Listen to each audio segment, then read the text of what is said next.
Encantado de estar nuevamente con todos ustedes, amigos de Para Qué Tú TV. Hoy tenemos una entrevista dentro de este ciclo Venezuela 2013. ¿Qué visión tienen los diferentes personajes del país que conviven en el país, que convivimos y estamos en el país, de esta Venezuela en este año tan especial, tan particular como lo puede ser el 2013? Hoy tenemos a Roberto Pérez León. Él es un comunicador, semiólogo y un investigador y interesante, como además como profesor de la Universidad Nacional Experimental de las Artes, que es muy reciente inauguración. Sí. Bienvenido, Roberto. Muchas gracias. Un placer tenerte aquí.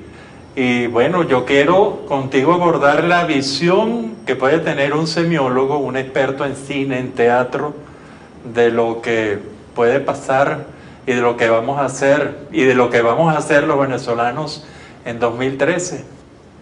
Bueno, eso es un poco arriesgado, ¿no? Lástima que estas bolas no sean de cristal, De ¿no? cristal, Porque vamos a ver el futuro. porque para ver el futuro, ¿no? No, pero una tendencia, Pero de bueno, acuerdo. mira, están los limones como naturaleza al fin son más...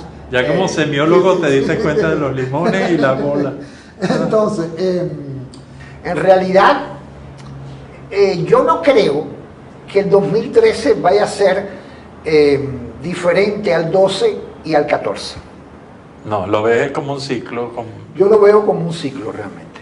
Yo lo veo como un ciclo, como un proceso que se está llevando a cabo, donde intervienen toda una serie de factores, a veces insólitos y a veces insospechados.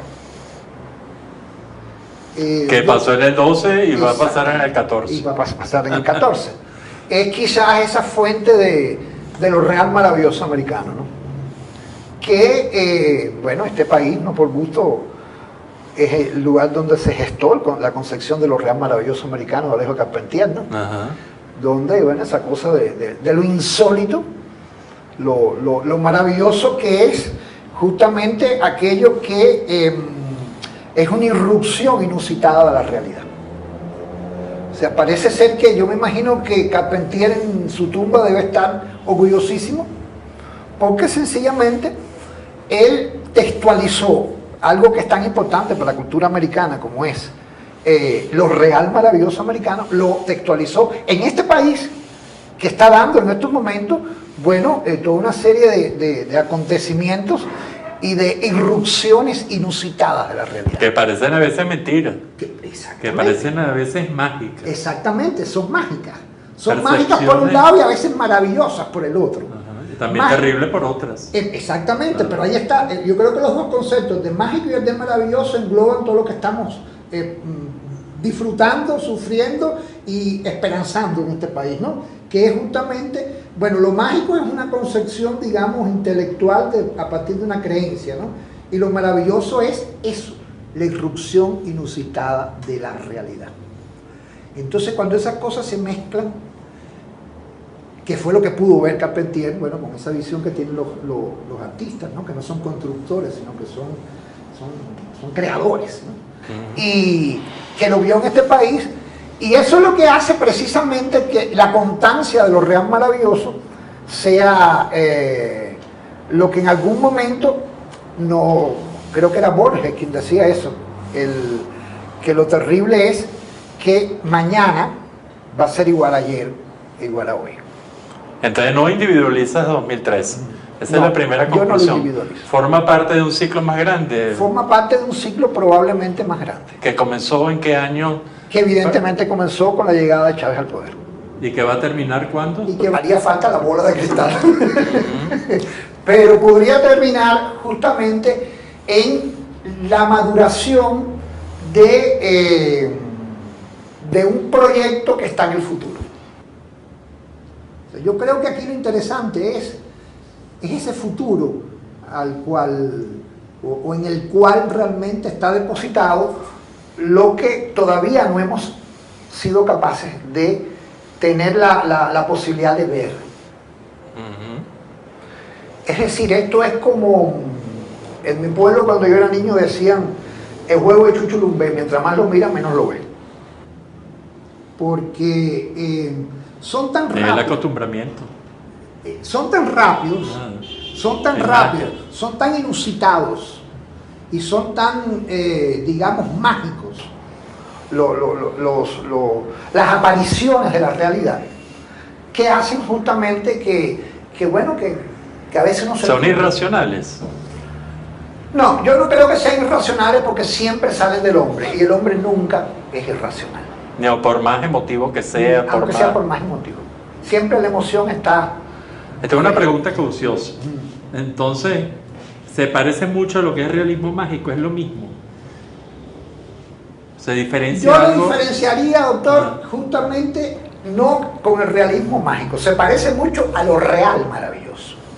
Porque hay una confusión entre lo que es normalmente, lo que se ha dicho, el realismo mágico en la literatura, por ejemplo, y lo real maravilloso. Se maneja más el realismo mágico, que además es un término completamente europeo e incluso alemán, que los alemanes no tienen nada que ver con nosotros, ¿no? Si algo no tiene nada que ver con nosotros son esas palabras llenas de letras que no sabemos cómo se pronuncian, ¿no? Lo real maravilloso americano es precisamente esa conjunción de contextos tan contradictorios.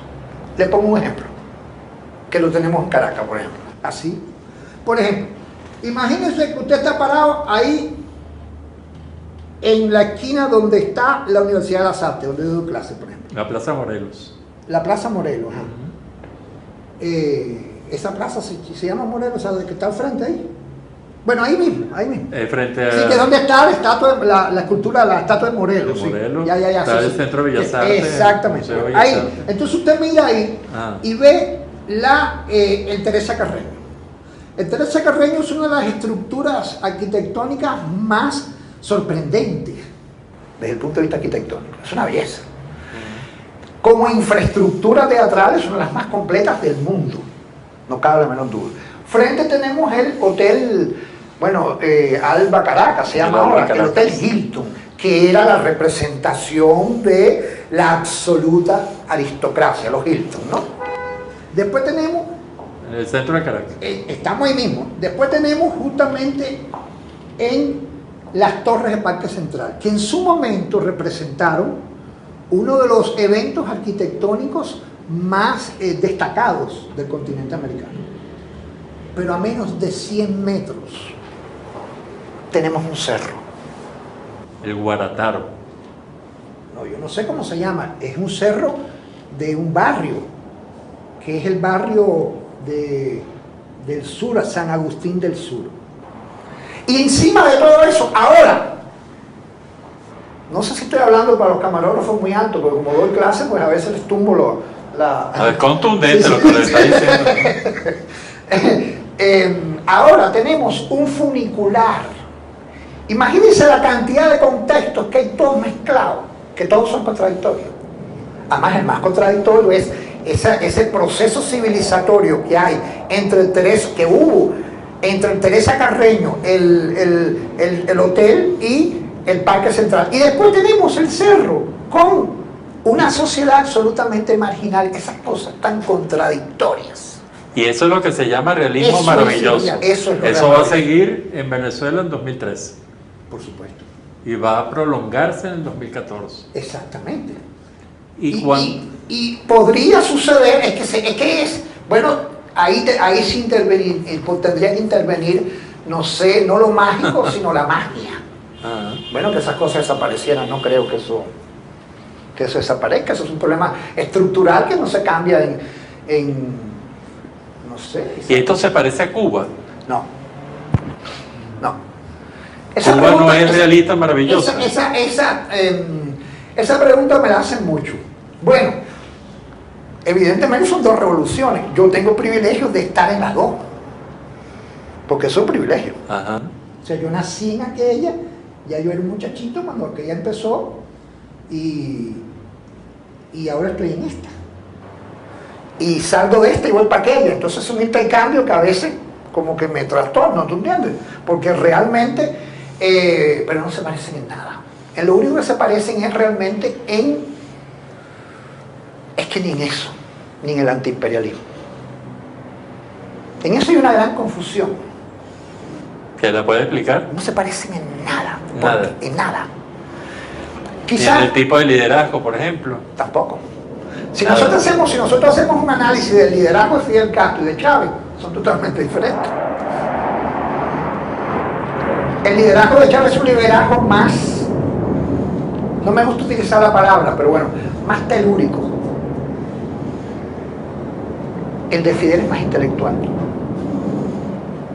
En Fidel siempre hubo una elaboración intelectual. En Chávez hay una espontaneidad a veces avasalladora. De tierra, de lo telúrico. Sí. Es una cosa así que a veces te deja así que te tienes que recortar. Son dos liderazgos completamente diferentes, incluso hasta por formación económico-social de los propios líderes. Además, los contextos son completamente diferentes. Absolutamente diferentes. ¿Y las dos revoluciones a su juicio se complementan? ¿Se suplementan? Me explico en el término. ¿Se complementan es que se necesitan la una a la otra? ¿O se suplementan es que cada una Yo creo que sí, puede dar mejores resultados a la otra? Yo creo que se necesitan desde el punto de vista político. ¿Se complementan ahí? No sé si es el término complementar, pero sí se necesitan. Se necesitan en cuanto a lo que significa la Revolución Cubana como mito para la Revolución Bolivariana, y en cuanto a la Revolución Bolivariana, lo que significa como presencia para la Revolución Cubana, como presencia, como hecho. ¿Qué le pediría la una a la otra? ¿Qué le pediría la Revolución Cubana a la bolivariana? Yo creo que lo que la Revolución Cubana le pediría a la bolivariana, en términos, como estamos hablando, en términos, digamos, un poco... estamos en la semiología, ¿no? Estamos tratando de hacer... No en términos, porque normalmente lo que vulgarmente se trata es precisamente de que, bueno, la ayuda económica que Venezuela le está brindando a Cuba. No sé si eso sería... ¿Cuántos años lleva Venezuela ayudando a Cuba? Vamos a pensar 10 años, 14 años. Cuba lleva 60, 50 y pico, o sea... No, yo no veo eso trascendental. Lo que sí yo creo que la persistencia desde el punto de vista ideológico o desde el punto de vista político, porque se hubiese acabado si no aparece Chávez. Exactamente, exactamente. Es decir, hubiera sido realmente cerrar el capítulo. ¿Y qué le pediría la Revolución Bolivariana a la Revolución Yo creo cubana? Que no tiene mucho que pedirle. No creo que la Revolución Cubana tenga mucho que darle a la Revolución Bolivariana. Esto es fuerte, pero es así. Yo no pienso que la Revolución Cubana tenga nada que darle a la Revolución Bolivariana. ¿Es más fuerte la Revolución Bolivariana? Sí. La gente me dice, ¿pero cómo es posible? Sí. ¿Cómo es posible? Le pregunto Bueno, yo. pues, ahí viene. Es que sencillamente esta revolución es tan real, maravillosa, y se está produciendo en contextos tan ambiguos. Por ejemplo, el nivel de tolerancia de una revolución. Yo tengo una experiencia, porque el día que Chávez tomó, o sea, el día que Chávez ganó, en el 98, ¿no? En el 98, en diciembre del 98. Diciembre del 98. Por un azar complaciente de la vida, yo estaba en el Hilton en ese entonces. Y ahí estaba, Chávez estaba... ¿Usted vivía de antes aquí en Venezuela? No. ¿Usted llegó? Sí, estaba ahí. Estaba aquí, pero yo no vivía aquí. No vivía. Entonces, Chávez estaba ahí como en un balcón que hay ahí en Teresa Carreño, una cosa de esa. Hizo una exposición ahí en el Teresa Carreño, la noche creo que esa misma, 6 de diciembre del 98. Ahí mismo. Y ya le digo, por un azar complaciente, yo tenía al lado a Carter. ¿Ah? A Carter, el presidente de los Estados Unidos. A Jimmy Carter. A Jimmy Carter, ahí estaba. Ajá. Y ese hombre dijo, es una revolución democrática. Y dije, coño. Fue la primera vez que los dos términos se me enfrentaron. Y yo me pregunto si eso es posible, ¿no? Todavía estamos averiguándolo. Claro. Todavía estamos averiguándolo. ¿Por qué? Porque es un proceso demasiado largo. Eso lo vamos a continuar hablando luego de este corte. Vamos a hacer eso. Ya vamos a hacerlo de... porque es muy interesante el punto de vista. Les recuerdo, hoy estamos con Roberto Pérez León. Él es un cubano, semiólogo, profesor universitario y además comunicador. Ya regresamos con Roberto Pérez León.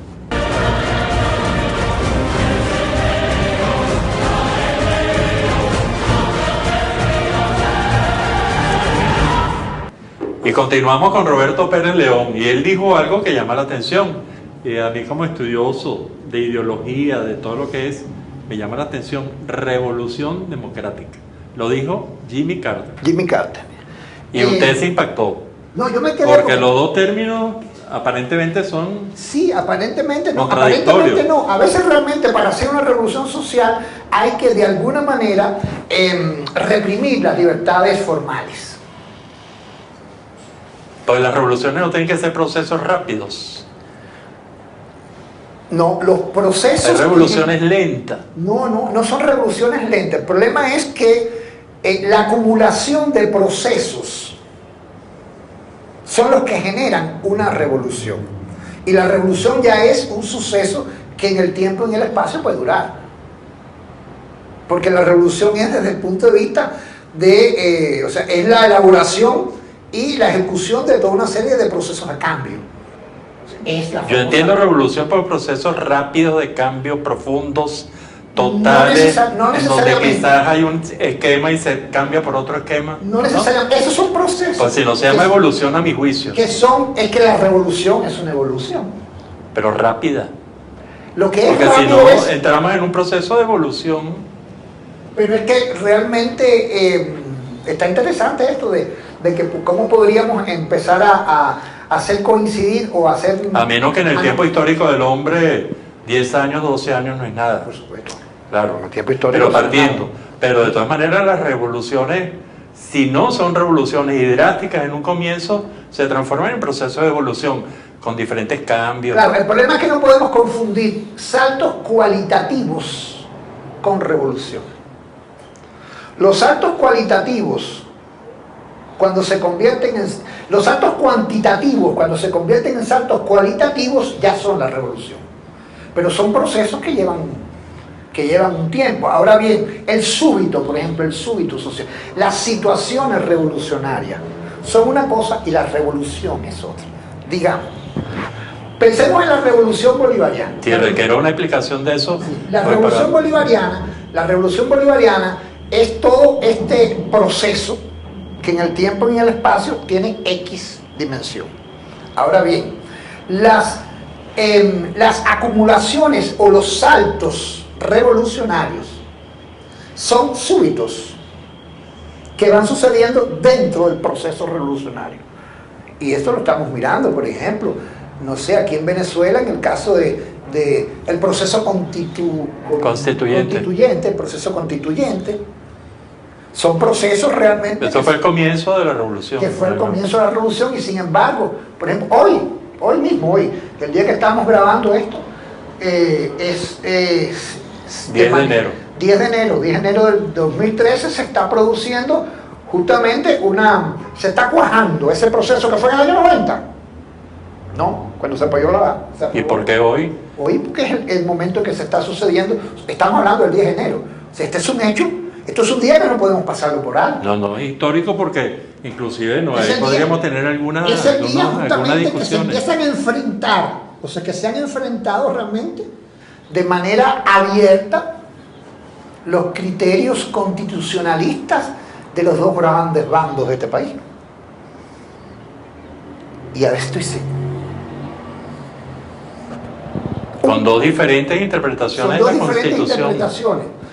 Que yo realmente le digo, yo no soy muy constitucionalista porque no tengo educación constitucional, ¿no?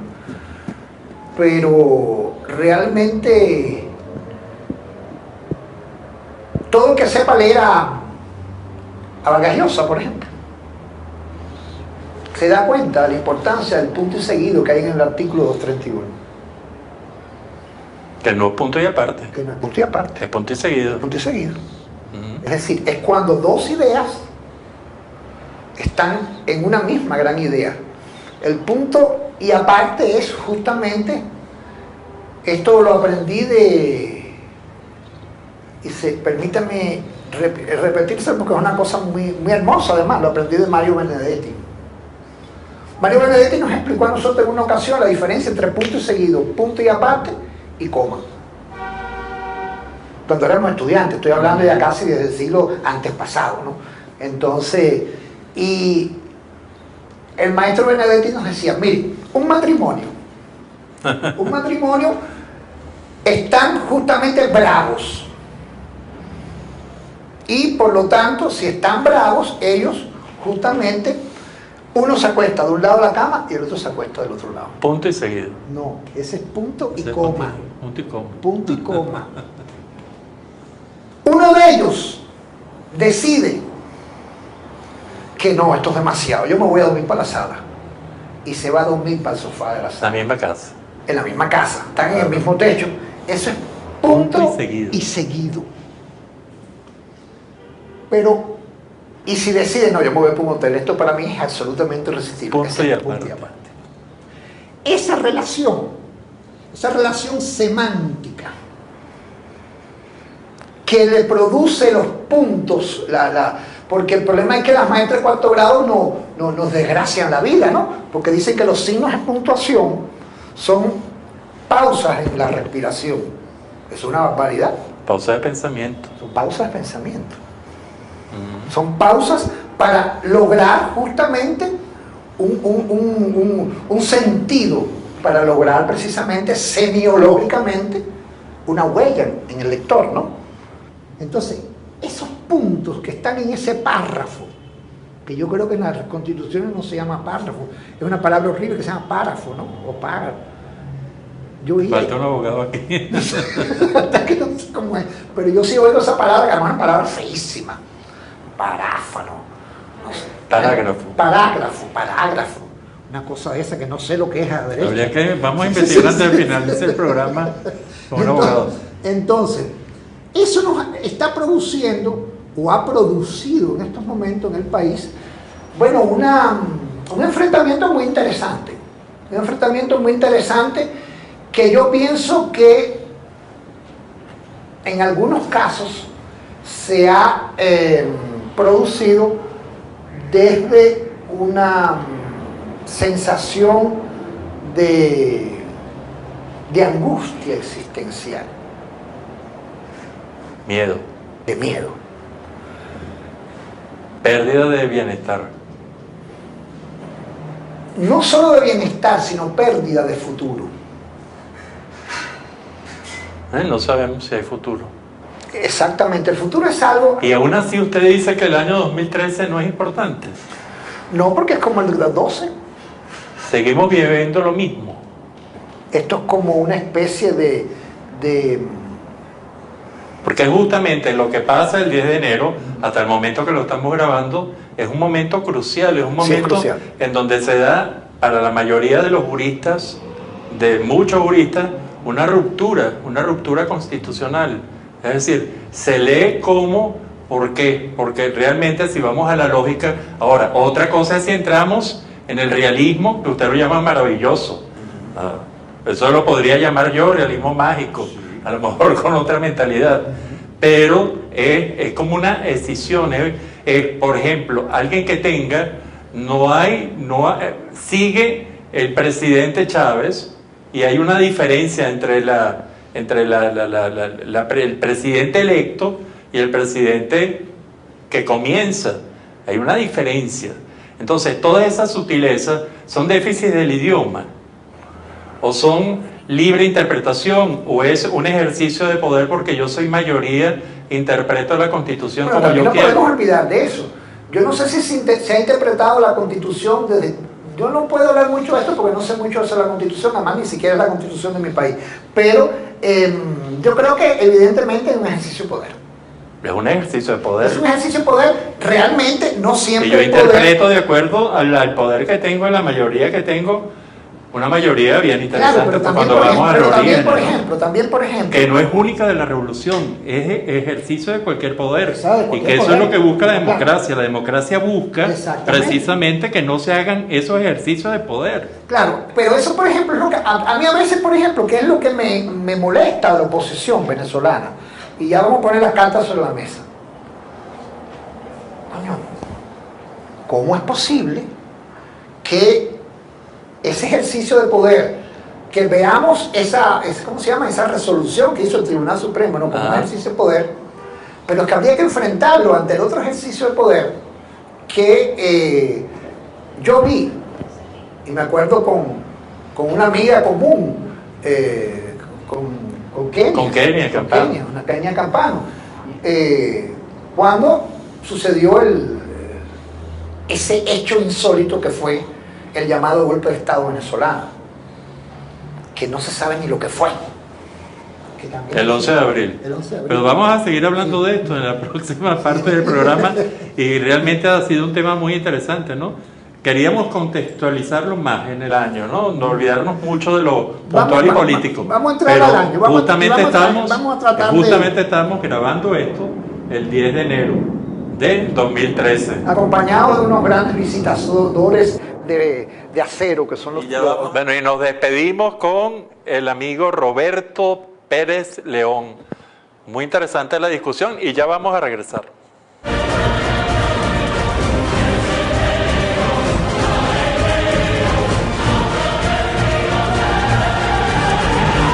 Bueno, y estamos de vuelta aquí con el amigo Roberto Pérez León, semiólogo, comunicador, además profesor universitario.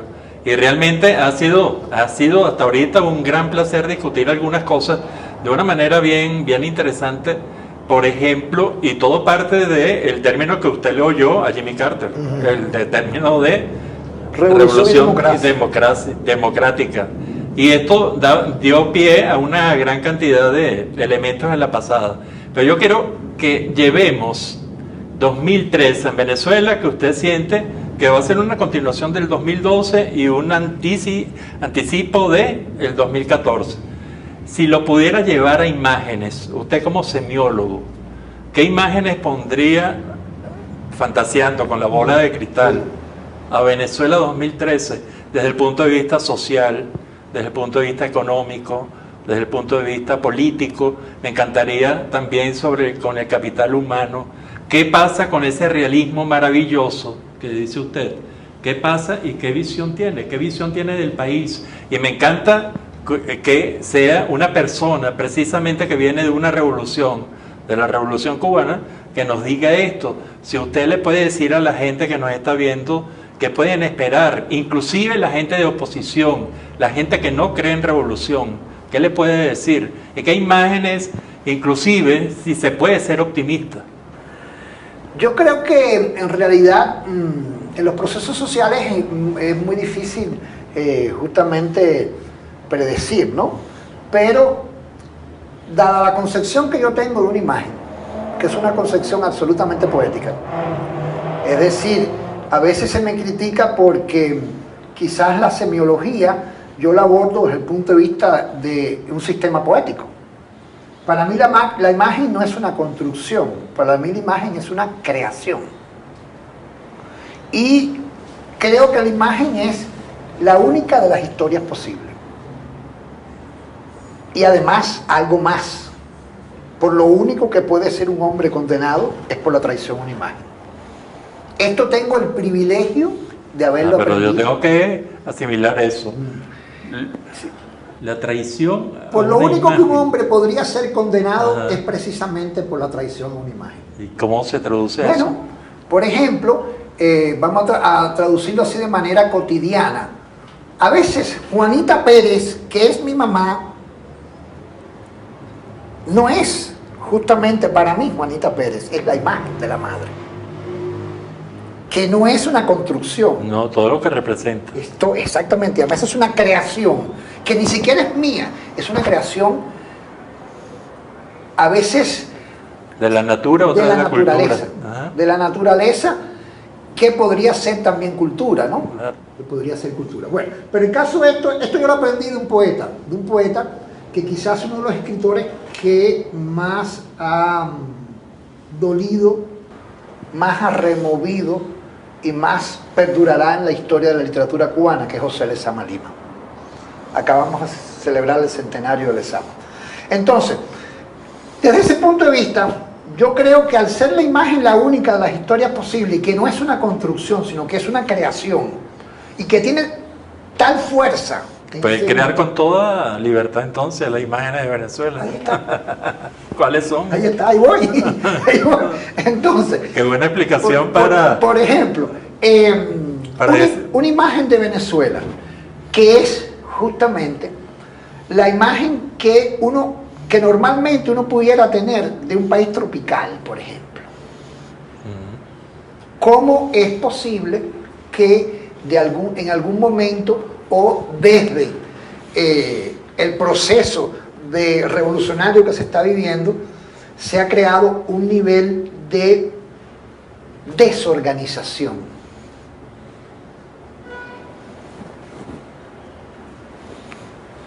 Y ahí cae justamente la imagen que yo tengo de Venezuela, es la tolerancia. Yo estoy que es diferente a lo cubano. Exactamente. Yo estoy alucinado con el nivel de tolerancia de este país. Yo digo, ¿qué es esto? Y tanta tolerancia no hay indiferencia. Ahí está. Mire, tanta tolerancia podría ser, estoy seguro. Yo veo padres de adolescentes tan tolerantes, bueno, pero que pobrecitos los hijos. Pero también puede ser, están tan seguros que sus hijos van a ser genios que no importa que les toleren algo. Y se equivocan. Pero la mayoría de veces tienen muchas cosas que a lo mejor se mejorarían. A veces la tolerancia es porque sencillamente estoy muy seguro. Porque la tolerancia, o tengo miedo. Claro. O tengo muchas expectativas. O tengo muchas expectativas y realmente te tolero eso porque eso no me interesa. Y me creo otra cosa. Es creencias. La tolerancia a veces es la construcción o la sedimentación en el tolerante de una serie de creencias que lo hacen ser tolerante. ¿Y qué creas con esa tolerancia venezolana durante este año 2013? ¿Qué imagen puedes crear? Podría crearse más desorden y más caos. Yo creo que, ya le digo. Pero es que nosotros no somos caóticos. No. Porque aquí viene una parte de gerencia interesantísimo. Además, encuentro a alguien con quien hablar, lo que es la gerencia de la ambigüedad. Para mí la ambigüedad es tan interesante que creo que es el signo de los tiempos. Es generadora. Claro. Tiene que ser porque generadora. Porque hay dialéctica por el medio. No es contradicción. No, es tener dos cosas dentro de un mismo sistema. Y ahí podemos llegar a un acuerdo bien interesante. Y la visión, que es la visión, creo que la gente que maneja la ambigüedad ahorita y que hace una buena gerencia de la ambigüedad son los genios, son los que pueden implantar cualquier sistema. Son los que son más dialécticos, justamente los que van hacia el desarrollo. Claro, y entonces ahí está. Entonces, le acepto como un cumplido eso que los venezolanos somos, pero no caos. Nosotros funcionamos. Sí, pero es que el caos yo lo veo como un centro generador. Nos quedamos con una sola imagen y ya vamos para las próximas imágenes. ¿Cuántas le pedí yo? Bueno, vamos a poner 3. 3. Que es el número mágico. La social, la mágica, la social, la intelectual y la económica. Ya vamos a regresar con Roberto Pérez León. Realmente una conversación muy interesante. Ojalá que ustedes estén disfrutándola también.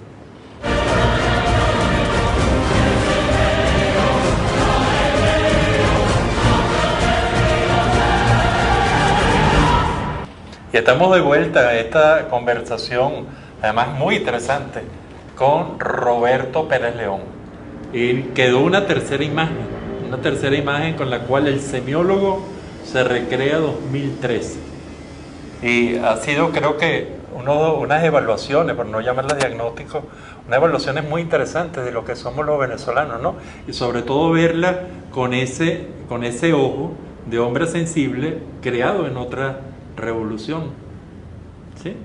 Entonces quedamos que la tercera imagen sería... La tercera imagen que yo estoy mirando y que es justamente la que más me complace justamente, es la paciencia ojo, paciencia no en el sentido que normalmente se asume. Ese es mi concepto favorito. ¿Eh? Ese es uno de mis conceptos favoritos. No en el sentido que, digamos, bíblico o de Job. No es la paciencia de Job. Es una paciencia activa. Es una paciencia que está mirando que existe un futuro. Es la ubicación en la realidad. Es la ubicación en la realidad. Yo creo que pese a todo eso que hemos dicho, este es un pueblo muy ubicado en la realidad. Sumamente ubicado en la realidad. Y desde ese punto de vista no se desespera. Pero es una paciencia muy interesante. En el sentido de que, ojo, cuando esa paciencia se convierte en expectativa concreta, se daña. Se daña porque justamente cuando tú sabes, porque no es fe, la paciencia no es fe. O sea, la fe es la certeza de lo que espero. Yo te voy a dar mi concepto de paciencia. A ver. ¿Sabes cuál es? A ver. El gran poder de no tener poder. Ahí está. Y si pudiéramos crear una sociedad sin poder, esto sería una maravilla. Pero yo no veo una sociedad humana sin poder. No, pero bueno, no es posible, por eso mismo. Pero sin utopía, embargo, pero... sin embargo, no es utópico completamente, pero sin embargo, ¿te imaginas tener eso? ¿Te imaginas? ¿Tendríamos motivaciones de vida? Claro, porque yo creo que la motivación en el ser humano es la satisfacción del deseo para generar el otro deseo. No es precisamente el poder. Esto yo creo que yo lo he aprendido no en la experiencia de la vida ni por los años que tengo, sino lo he aprendido en la poesía. Entonces, para ti la palabra más importante en el ser humano es el deseo. Es el deseo. Es el motor del mundo. Es el motor. Porque ese deseo va a generar otro. ¿Y cuál es el deseo del venezolano a tu juicio? El deseo del venezolano es...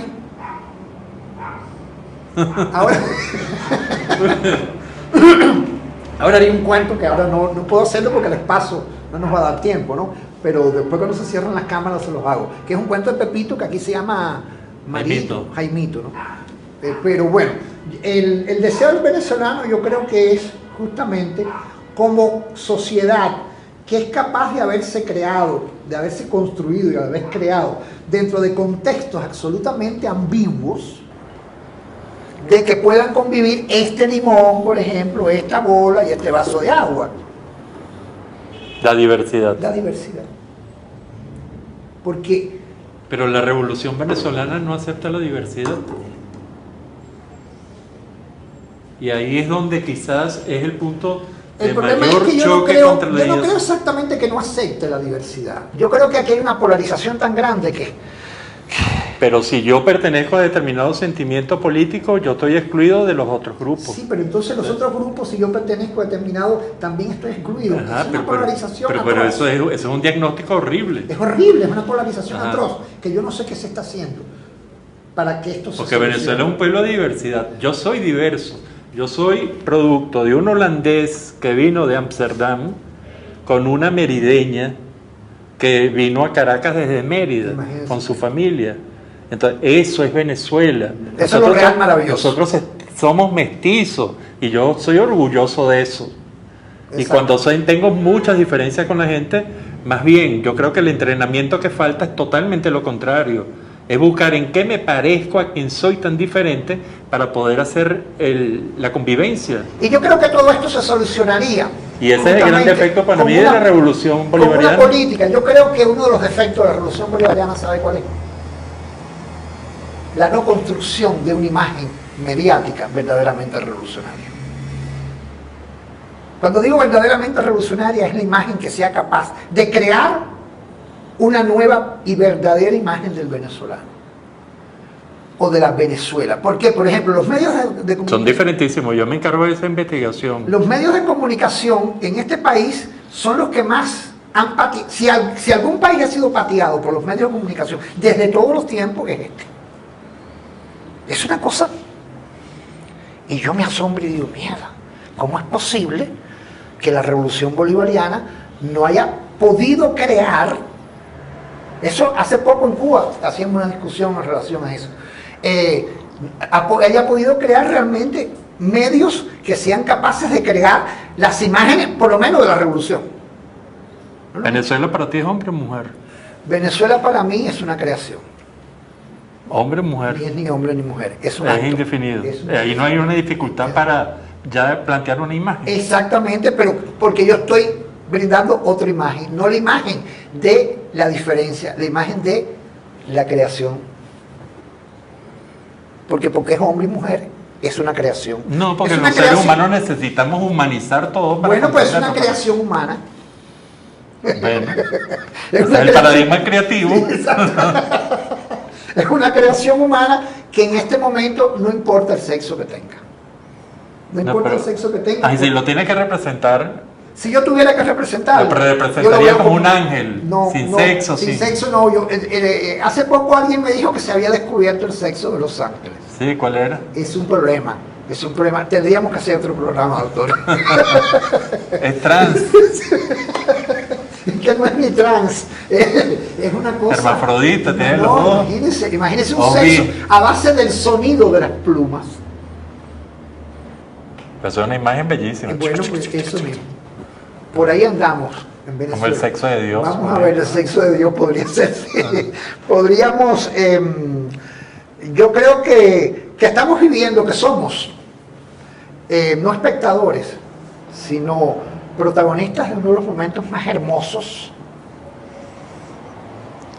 que está teniendo este país y que va a tener. Y ese costo, por ejemplo, el costo de la violencia, ese costo de 20.000 personas eliminadas físicamente cada año. Sí, eso es horrible, eso realmente es horrible. Yo he sido víctima de eso, por ejemplo. A mí me han asaltado.